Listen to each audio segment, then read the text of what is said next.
Shalom dan selamat pagi kepada saudara dan saudari.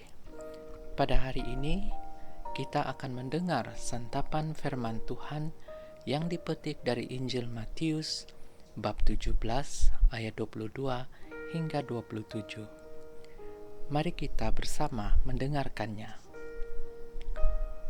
Tuhan beserta kita, sekarang dan selama-lamanya. Inilah Injil Yesus Kristus menurut Santo Matius. Dimuliakanlah Tuhan. Sekali peristiwa, Yesus bersama murid-muridnya ada di Galilea. Ia berkata kepada mereka, "Anak manusia akan diserahkan ke dalam tangan manusia, dan mereka akan membunuh dia, dan pada hari ketiga ia akan dibangkitkan." Maka hati murid-muridnya itu pun sedih sekali. Ketika Yesus dan murid-muridnya tiba di Kapernaum, datanglah pemungut bea bait Allah kepada Petrus dan berkata, "Apakah gurumu tidak membayar bea 2 dirham itu?" Jawabnya, "Memang membayar." Dan ketika Petrus masuk rumah, Yesus mendahuluinya dengan pertanyaan, "Apakah pendapatmu, Simon? Dari siapakah raja-raja dunia ini memungut bea dan pajak? Dari rakyatnya atau dari orang asing?" Jawab Petrus, "Dari orang asing." Maka kata Yesus kepadanya, "Jadi bebaslah rakyatnya. Tetapi supaya jangan kita menjadi batu sandungan bagi mereka, pergilah memancing ke danau. Dan ikan pertama yang kau pancing, tangkaplah dan bukalah mulutnya, maka engkau akan menemukan mata uang 4 dirham di dalamnya. Ambillah itu dan bayarkanlah kepada mereka, bagiku dan bagimu juga." Demikianlah sabda Tuhan. Terpujilah Kristus.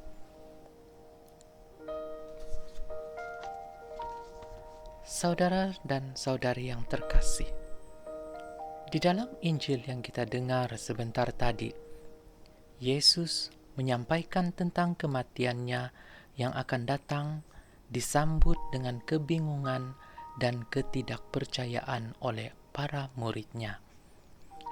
Mereka tidak dapat memahami bahwa rencana Allah dapat mencakup kematian Yesus. Mereka masih berpikir bahwa Yesus sebagai Mesias akan mewujudkan kekuatan politik, membebaskan orang dari penindasan mereka oleh Roma. Yesus mencoba membantu mereka untuk memahami bahwa kasih Allah akan dimanifestasikan melalui penderitaan dan kematiannya dan kebangkitannya. Untuk menunjukkan bahwa Tuhan dapat membuat kebaikan datang dari sesuatu yang tampaknya negatif, Dia mengizinkan Simon Peter menangkap ikan untuk membayar pajak bait suci.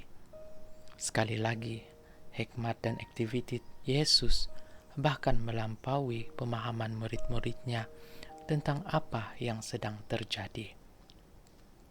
Nah, saudara dan saudari yang terkasih, saat saya merenungkan bacaan Injil ini, saya memikirkan beberapa peristiwa dalam hidup saya selama beberapa tahun terakhir ini. Saya terfikir tentang kehidupan duniawi, kematian, dan apa yang terjadi setelah kematian. Memikirkan tentang itu, saya menyadari bahwa kehidupan manusia tidak kekal selama-lamanya. Ketika saya terus meningkat usia dan mendekati kematian saya sendiri, kematian sepertinya merupakan penghabisan. Namun, dengan mata iman yang terbuka, saya lebih memahami bahwa kematian adalah peralihan ke sesuatu yang lebih besar lagi. Saya seperti orang Israel dalam pembacaan pertama dan juga murid-murid Yesus dalam Injil yang kita dengar sebentar tadi. Kadang-kadang saya tidak dapat memahami kenyataan yang coba diajarkan oleh Allah. Saya perlu melihat di luar pengalaman gurun saya sendiri dan peristiwa mencoba dalam hidup saya untuk melihat bagaimana Allah mungkin bergerak dalam kehidupan orang yang saya sayangi, termasuk diri saya sendiri. Nah, saudara dan saudari, pengikut Yesus hanya dapat melihat kematiannya yang akan segera menjadi peristiwa tragis.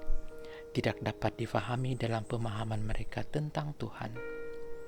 Yesus ingin mereka berusaha memahami bahwa kematiannya akan membawa keselamatan dan hubungan yang lebih erat di antara Bapanya dan murid-muridnya yang lain.